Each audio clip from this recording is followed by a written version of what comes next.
and we're going to go to File, New, and we're going to go over to My Templates. And here's the 7 different professional title blocks that get installed when you install ConDoc. All right, so here's our construction documents, 24 by 36. This is definitely one of my favorites. And then over here on our default tray, you can see our scrapbooks inspector, and we're going to click on this drop down and go to our ConDoc drawings. This is where any of your ConDoc exports will land. All right, so here's our building, our ConDoc drawings, site plan, ground floor, and I'll drag that over here and then I'll drop it like that.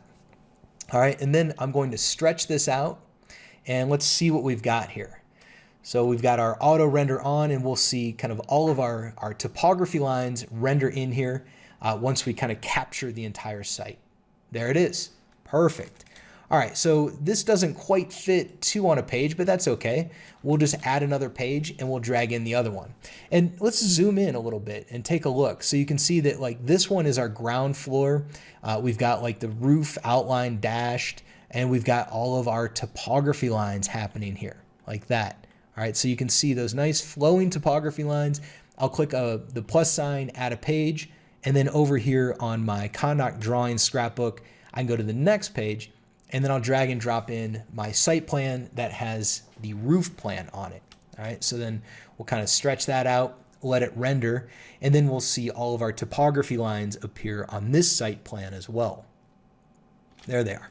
Okay, so we've got our 2 site plans dropped into our layout presentation. And now what's next is we got to go into SketchUp and we got to kind of sculpt our terrain. We got to change that landscape so that we can see our topography lines update and show something different. So to do that, I'm going to use the Artisan tools, which is a really powerful tool set for this organic modeling. And so we're going to go in there, use that sculpt brush and kind of mound up the terrain, save it, and then see what happens when we reload. If you like this video, click the BD button to subscribe to our channel. Every week we post new videos covering SketchUp, LayOut, Lumion, and our ConDoc Tools extension. If you are a professional architect or interior designer, you're going to love our tutorials.